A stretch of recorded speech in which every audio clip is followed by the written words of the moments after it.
There ain't no C. That's right. And it's really quite simple. And so if you're eating cage-free eggs, you may be marginally causing less harm, although if you've ever seen a cage-free facility, there's billions of them. I mean, it's like one big cage. Right. you have a battery where you've got like a lot of little cages, and then you've got cage-free eggs where it's one big cage and they're all still pecking each other, they're all defecating, urinating. It's horrible, places, and so the cage-free egg might involve marginally less harm. Right. But to say that, well, what I'm doing is a morally good thing, that's like saying, well, I raped somebody last night, and in addition to raping this person, I beat this person, but I only beat the person 9 times rather than 10 times. Right. And he says, well, that better that you did it 9 times rather than 10 times. Exactly. But you did it 9 times and you raped the person. This is bad. So Right. this idea that we somehow are engaging in morally praiseworthy activity because we're doing, because we're less, because we're beating somebody 9 times rather than 10 times, right, is absurd. It is absurd. And yesterday somebody shared with me something that was going around on Twitter, where somebody said, well, I commend everybody who is trying, and I don't like the vegans who bully other people by saying that they have to be vegan. Yeah. Now, I agree. I don't think anybody should bully anybody. Right. But I think this idea that if because I get this charge made against me all the time. They say, well, you're being a bully because you're saying veganism is a moral imperative. I said, let's think through this for a second. Yeah. You're saying to me that I am being a bully because I am arguing that nobody should bully animals. Right. And that by saying nobody should bully animals, I am bullying people who want to continue to bully animals and who feel that my being clear about this moral imperative somehow is offensive to them. Yeah. To talk about absurdity and an inability to think one's way out of a paper bag, we've got it. We've got it. And I think we're living at a time where, people think that any criticism of them is somehow an affront, and they're all special snowflakes, and they just cannot deal with any sort of criticism. And but the reality is, if you're doing something wrong, people ought to call you on it. That doesn't mean they have to say you're a horrible person. That doesn't mean they have to in any way engage, and they shouldn't engage violently towards you. But that would be clear. If you're doing something wrong, then I have a moral obligation to say, Dolly, you really ought to stop that. Yeah. You may choose not to do it. And I'm not saying you're a bad person because I don't know your heart, but I'm telling you that the action that you're engaging in is wrong. Right, right. We have an obligation. That's not an option. It's an obligation. It's an obligation. I love that. I love that. Dr. Francione, are you working on any new future projects, any books or articles that you can tell us about? Yes, I'm working on, I'm just finishing this essay about the history of the animal movement in the 1960s in Britain. Okay. And then I've got a couple of commitments to do some articles that dealing with sentience and personhood, the idea that a person that sentience is the only characteristic necessary for a personhood, because personhood doesn't mean human. Personhood means somebody who matters morally. A person is not a human. Humans are persons, but humans aren't the only persons. That's my whole argument, is that humans aren't the only persons. Non-humans can be persons too, because all person means is a being who has morally relevant interests. And then I am in the early stages of working on a book on the philosophy of veganism with Professor Gary Steiner from Bucknell University. Oh yeah. And my partner Anna Charlton, who is the co-author on the 3 books that I gave you, are the 3 most recent books I've done are activist books: Eat Like You Care, Animal Rights, the Abolitionist Approach, and Advocate for Animals. These are books which are targeted towards advocates, trying to educate them, because you see, right now we're in this period of what I call instant activism. People want to do something for animals, so they're told to go to the middle of the town and put a mask on and hold. Yeah, that's anonymous for the voiceless. Yeah, I know that. And how do you feel about? I did that once. I think it's a gimmick. Okay. I think it's a gimmick, and I think it's ultimately harmful for a lot of reasons. First of all, if you listen to what the people who started Anonymous and Voiceless maintain, I mean, they say a lot of things which are reactionary and which I think are really morally problematic.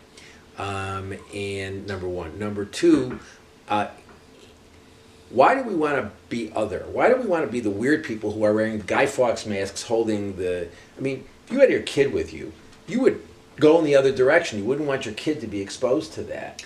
But and many times it has gone, people have gone vegan, seeing, because when you see something, like before I went vegan, I never knew until I saw something on social media, and it really touched my heart. But I think we have to get away from this idea that it's gory movies and stuff like that that get us. I mean, the reality is, what they'll do, I mean, you know, I've been doing this now for almost 40 years. Okay. And my experience is when people watch gory movies, their initial reaction is to say, how do we make it better? Oh. And that's the problem, is that, you know, and I also don't want, I mean, this idea of, you know, we're wearing masks and standing in a cube and doing, it's gimmicky.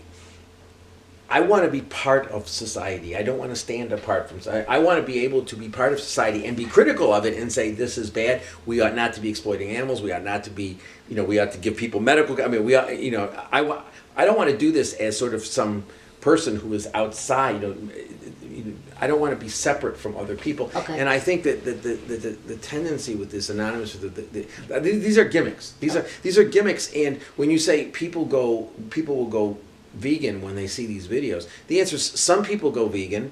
Some people go vegan for a period of time. My experience is generally gory movies don't get people to go vegan. Yeah. They need to understand that even if it was a lot better than that, even if you made it much more humane, they still end up dead, and that's wrong. That's what the only way you stay vegan is for the animals. Well, but let's assume that you had a chicken. Yeah. You rescued this chicken. Yeah.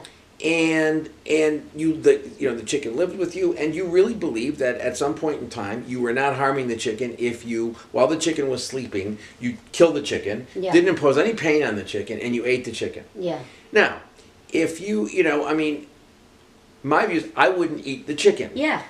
But I wouldn't eat the chicken because I think you had done something unjust in killing the chicken, and just as it would be better if I was going to kill you, I should kill you quickly and not torture you. Right. It would still be wrong to kill you. It's still wrong, yeah. And I think that the only way this works and the only way you stay with it is if you see it as an issue of justice. Justice. And it's not a matter of watching gory movies. I mean, I've been in slaughterhouses before. They're horrible places, Yeah, I have to tell you. Yeah, you have nightmares. I do. But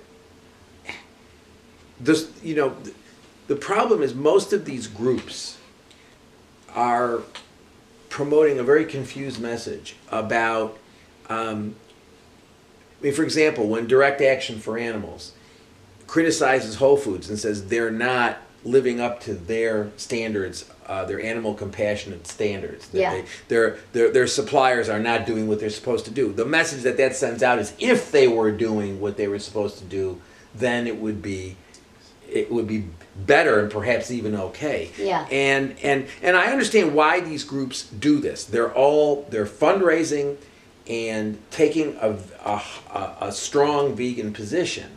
They think is, you know, they want to keep their donor pools broad. So in order to keep your donor pools broad, you sort of try to appeal to everybody. Yeah. And by trying to appeal to everybody, you end up changing nothing. I mean, I remember in 1980, mid 1980s, I remember being in a meeting with the then leaders of the animal movement, and we were talking about strategy. And I said, you know what? I would do one thing. I would put every second of time, cent of resource into educating people to be vegan. Yeah. And I remember people saying, "Oh, but that's not going to work." I said, "Why isn't it going to work?" And they said, "Well, that's not practical." I said, "Why isn't it practical?"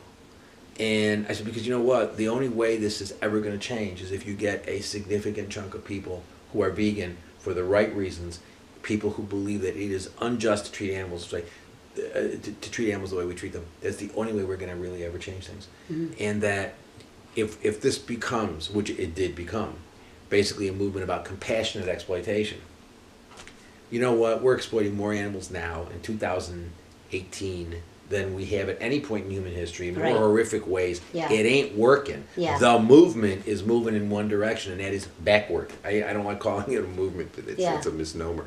And that is in large part because the movement became a business. Okay. It became, it's not it's a bunch of charities. They're all competing for the same money. Yeah. And they're all trying to appeal to people with popular positions that they feel won't alienate them. Well, at some point in time, you got to tell people, if you're not a vegan, and I remember seeing this with groups when I was working with them as a lawyer in the 1980s and 90s, is they wouldn't want to offend any donor. So they would say, well, they wouldn't challenge people, because if they were giving them money, if you were giving them money and you were eating steak 27 times a day, well, that's fine, as long as you really care, as long as you care, which means as long as you're giving us money. Yeah. And what I saw was that the movement basically sold out the interests of animals.